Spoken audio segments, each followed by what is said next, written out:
Forget everything you think you know about making your lore feel alive. The biggest impact of world building doesn't come from your 1,000-year history, or your pantheon of gods, or even your epic map with 14 mountain ranges. It comes from the smallest changes.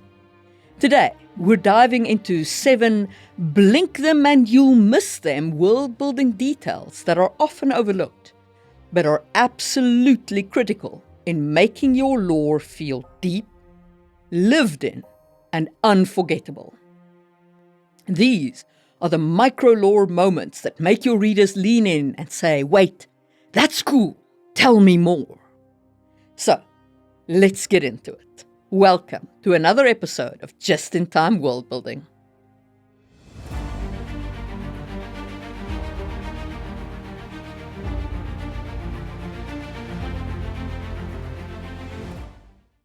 First up, we'll talk about the humble greeting. Yes, really. You might not think much of a hello or goodbye, but these tiny moments of social ritual can carry generations of cultural meaning. Take the Tuathian from Wheel of Time, a nomadic, pacifistic people. They greet each other not with hello, but with a question. Do you know the song? And the answer is, we seek still. It's a beautiful little exchange, poetic even. But more than that, it tells you a lot about their culture. They seek a thing, a philosophical concept that actually probably can't be found. And it immediately evokes curiosity. What is the song? And the fact that learning it, that it cannot be grasped, makes the greeting even more poignant. All that is communicated without exposition and with no history lecture. It's just a greeting, but it's a greeting that carries the weight of lore. And you can see that in our world too. The Maori greet each other with the hongi, which involves pressing forehead and noses together. And this gesture represents sharing the breath of life. It is an extremely intimate and sacred greeting, and it tells you something instantly. This culture values connection, presence, and respect. Greetings and farewells are some of the richest opportunities to slip in micro-lore that feels completely natural. Because how your characters say hello says a lot about the culture that they come from. Is the greeting a formal affair with bows and precise words? That tells us the society values hierarchy, perhaps etiquette and public appearance. Is the greeting casual, even playful?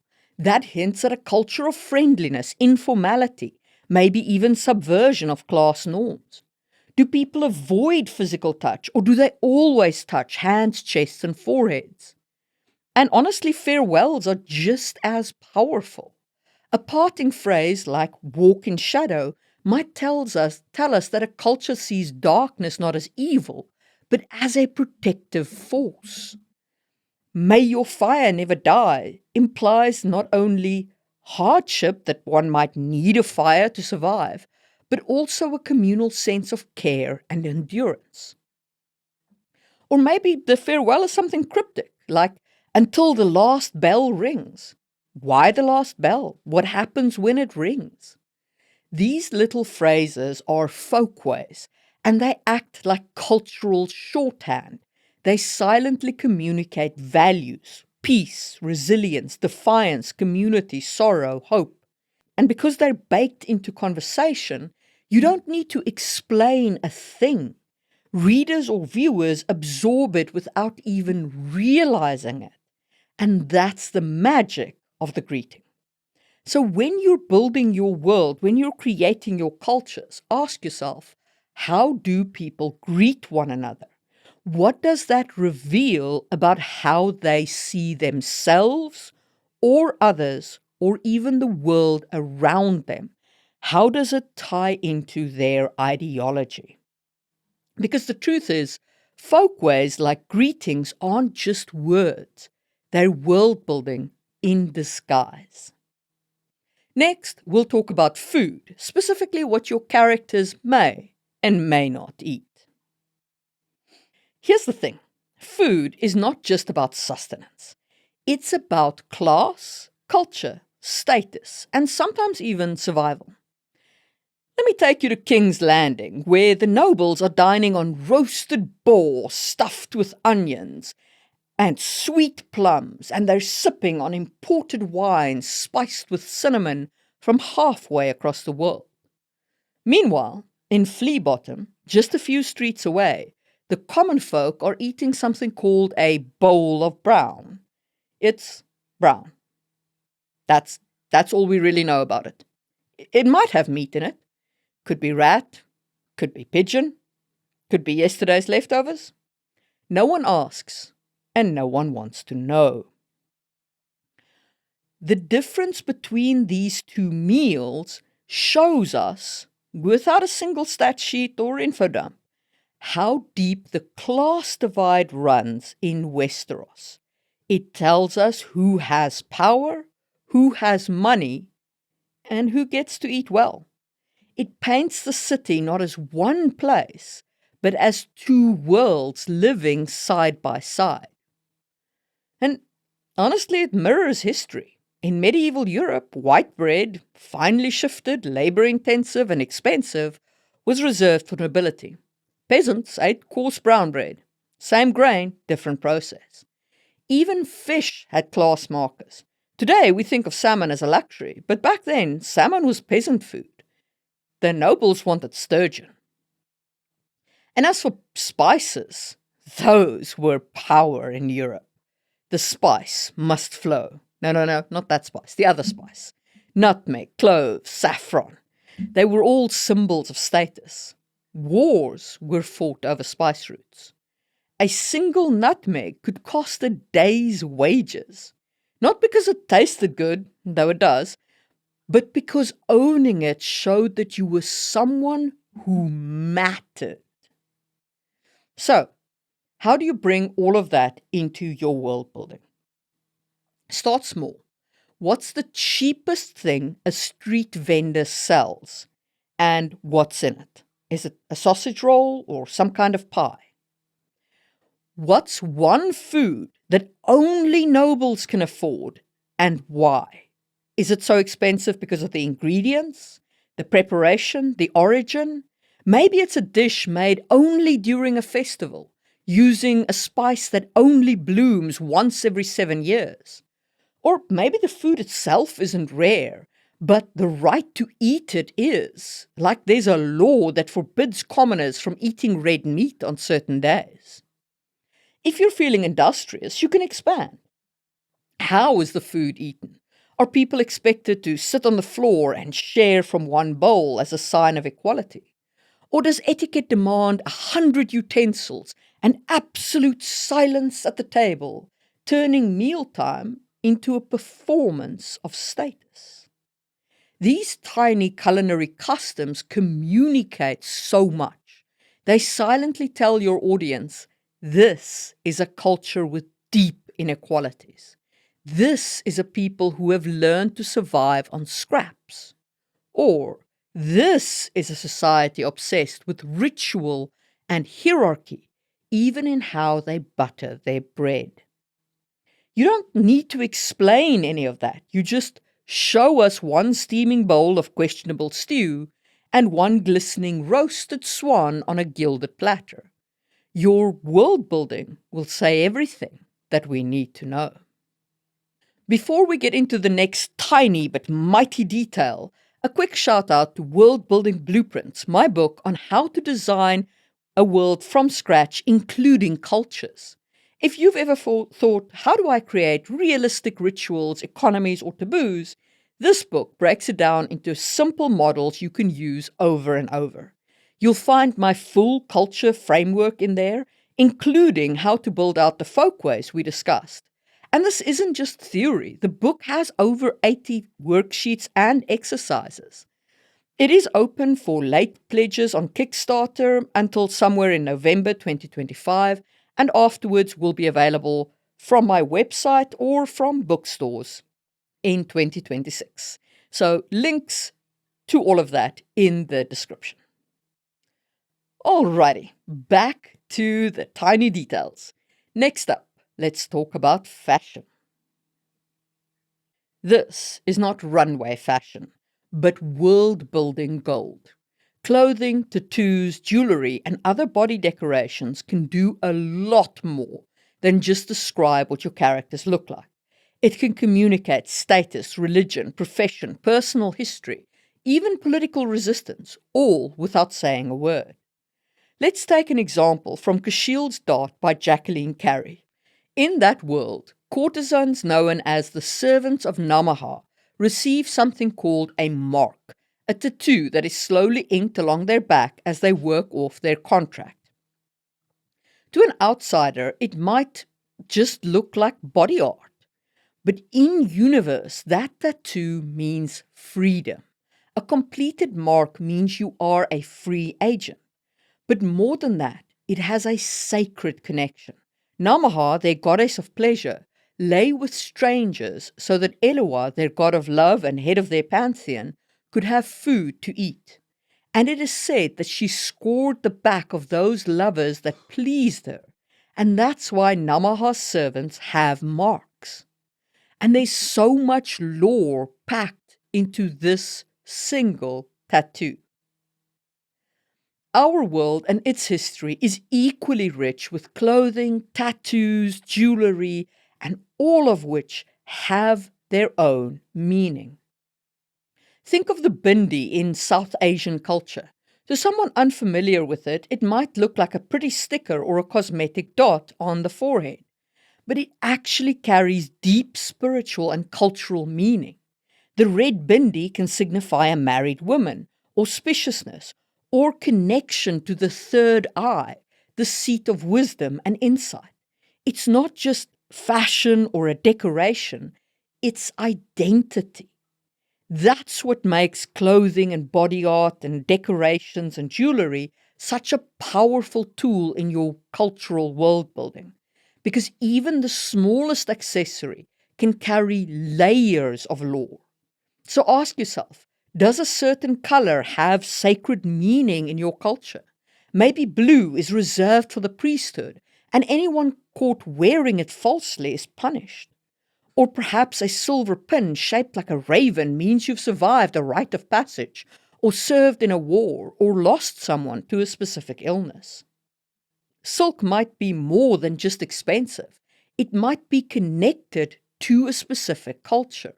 Or a red thread stitched into a hem might mean protected by magic. And it's so common that no one thinks about it until someone doesn't have such a thread. You can even use clothing to show regional differences. Imagine someone walking into the capital city wearing a wide-brimmed hat with 4 feathers, and suddenly everyone turns to stare, because in that culture, only nobles are allowed to wear 4 feathers. In other words, a fashion choice that seems meaningless can actually be lore in disguise. And here's the beauty of it. You don't have to explain all of that up front. You can just show it to the reader. Have a character hesitate before putting on a ceremonial robe.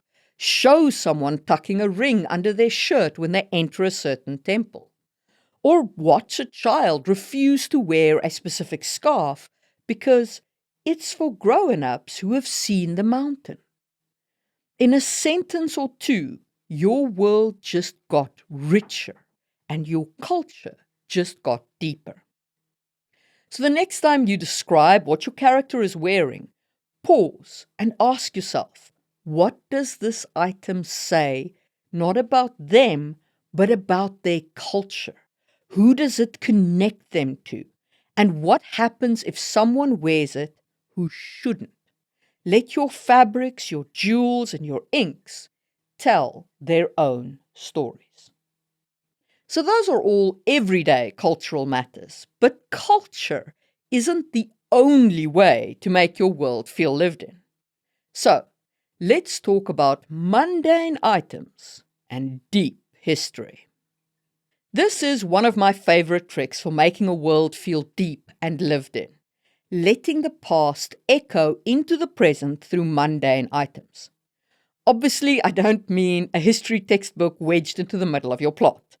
I mean small items, often mundane ones, that are infused with history because they represent a piece of a culture in ritual or in its use within that culture. A great example of this is bread and salt. Yeah, I know. Talk about small details. But these are two of the most basic, humble items on a table, and yet, when they're offered to a guest, they become ritual. And that ritual is one of the oldest, most powerful echoes of history we have, both in the real world and in fantasy, which draws on European history. Let's start with what it actually means. Bread represents prosperity. It's the harvest, the host's promise that you will not go hungry under my roof. Salt represents endurance and purity. It preserves food, protects against evil, and signals a bond that's meant to last. When a host offers bread and salt to a guest, it's not a snack, but a ritual promise that says, I will care for you, I will feed you, and I will keep you safe under my roof. And when the guest accepts it, usually by breaking a piece of bread, dipping it in the salt, and eating it, they're saying, I accept your hospitality and I will not betray your trust while I am under your roof. It's an obligation that goes both ways. Now, that might sound quaint today, maybe even decorative, but it's a practice that goes back millennia. I mean, it echoes today even in things like our housewarmings. My friends brought bread and salt for my housewarming here in Finland. So it's definitely not a tradition that's dead, at least not in my neck of the woods. Okay, now fast forward to fantasy, and this ritual shows up again in A Song of Ice and Fire, which did draw extensively on European history. So when someone eats your bread and your salt, they're under your protection. Breaking that sacred trust is considered one of the most vile, abominable acts possible. And it's that which makes the Red Wedding so horrifying. Not just because it was a massacre, but because it was a betrayal of guest rights. The Starks ate the bread, they tasted the salts, and then the Freys slaughtered their guests. This wasn't just murder, it was the violation of ancient, almost religious hospitality law. And this is what I mean when I talk about the echoes of history or history in mundane items. The salt in the bread immediately communicates to us, the reader, what this culture sees as important, what they count as providing sustenance and upholding your word and your honor. And of course, this is fantasy. It doesn't have to be bread and salt. It could be some other food or an item or something fantastical. We use bread and salt in Europe because of our long history of wheat and because of salt's properties as a purifier and a preserver that got food through the long European winter.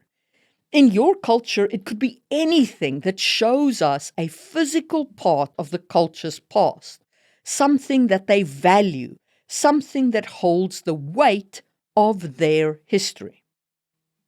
So, when you're designing your world, ask yourself, what items in your world mean safety? What items represents some form of honor? And what happens when someone dares to break that safety and that honor? And speaking of mundane items, let's talk about economic oddities. I know. I say economics and you picture spreadsheets, taxes, maybe a cranky merchant haggling over copper coins. But hear me out. Quirky economic details are world-building treasures. Sometimes those treasures are guano. No, I'm serious. let's talk about poop for a moment. In the 19th century, bird droppings, guano, became one of the most valuable resources on the planet. Not joking. Rich in nitrates, it was the best fertilizer money could buy. So valuable, in fact, that wars were fought over tiny, uninhabited islands where the only claim was the piles of seabird poop that they called white gold. And that's not the only economic oddity example. Salt once drove the global economy. Beaver pelts built empires in North America. The point is, sometimes the thing everyone ignores ends up being the thing everyone wants. And that is a delicious opportunity for fantasy world building. You could have a sleepy forest village where the locals burn tree bark for firewood. It's a nuisance, it smells weird, it flakes everywhere, and it stains the hearth black. But then, a traveling scholar from the capital discovers that this bark, when ground into powder and steeped in wine, creates a magical ink that never fades, even if the page is soaked in water. And suddenly, this backwater hamlet becomes the epicenter of a new international trade. Scholars, scribes, and mages all want a piece of it. Prices skyrocket. The village elders start wearing velvet. And the villagers, who once used this stuff for kindling, are now guarding it with crossbows. This is the kind of economic twist that makes your world feel dynamic and interconnected. You don't have to lecture your audience about trade routes or tariffs. You just show them that one man's trash really is another kingdom's treasure. And to do this, start by asking, what's something the locals see as mundane, but that outsiders might find extremely valuable? It could be a type of clay used for roof tiles. Nothing fancy until someone realizes it nullifies some kind of spell. Or a mushroom that only grows in one valley, and when it's ground up, it prevents some kind of illness. Maybe it's even something gross, like the waxy secretion of a cave lizard, which high society uses as a perfume base. And think about what that sudden value does who live close to this resource. Are they overrun by foreign traders? Do they form a guild to protect their new monopoly? Does a neighboring kingdom try to seize the land under the guise of a religious crusade? Or maybe the locals resist trade, suspicious of outsider, and now there's a black market for bark powder running under their noses. Even if this never becomes a major plot line in your books, these kinds of microeconomics suggest something powerful, that your world is alive, that it has supply and demand, regional specialities, and cultural blind spots. But in our world, white gold wasn't the only type of poop gold we had. Yes, the poop jokes are in fact going to keep coming today. Let's talk about brown gold and weird jobs. Really, this section is about weird jobs. This isn't epic careers like dragon hunter or court mage, though those have their place.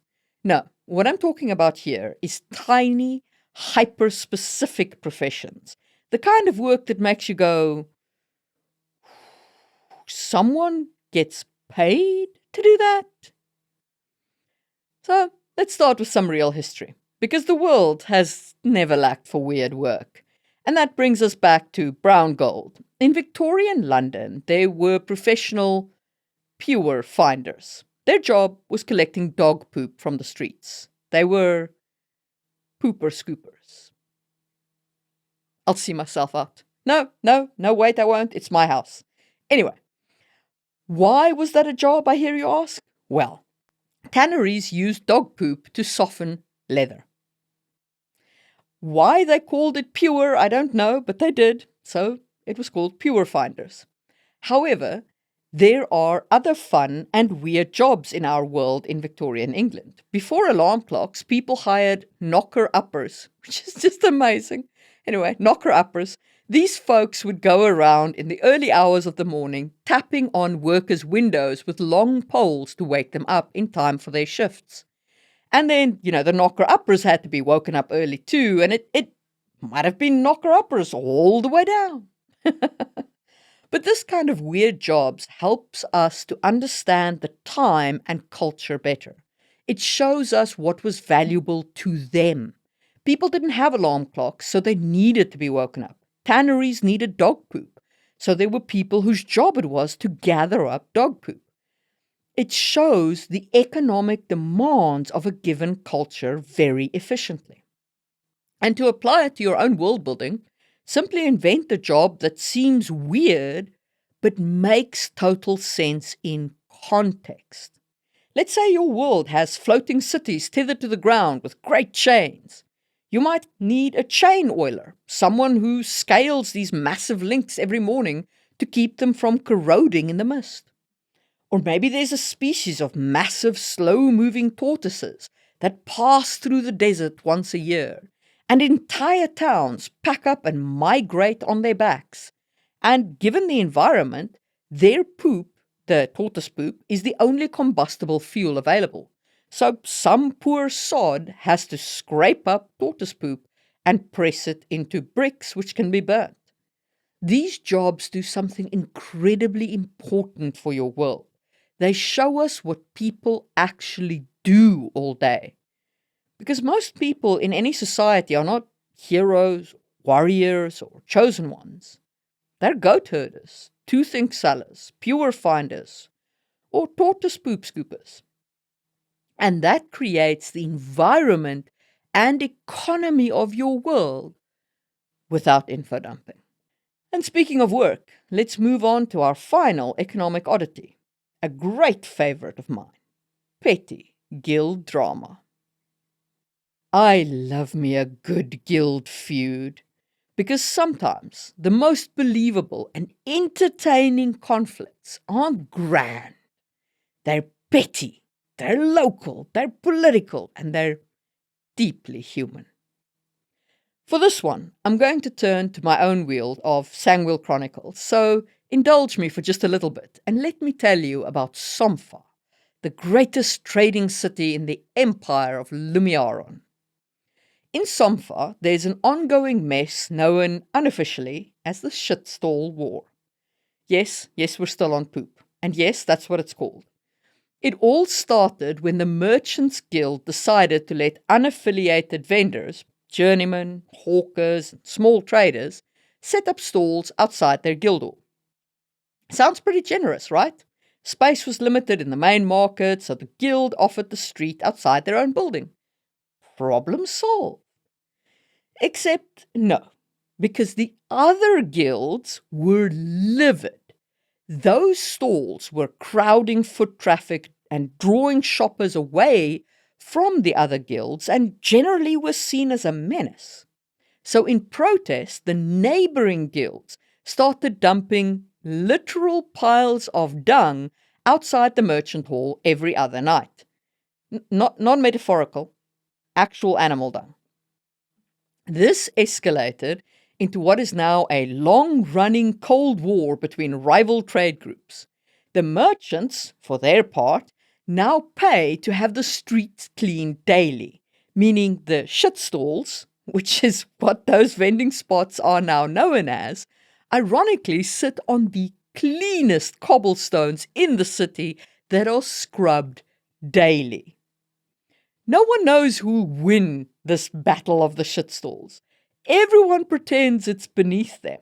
And meanwhile, a dozen guilds quietly fund dung runners under the table. This never featured as a major plotline in my story, but it was always there in the backdrop, in the interactions of Somfa. And this kind of local drama brings a city to life.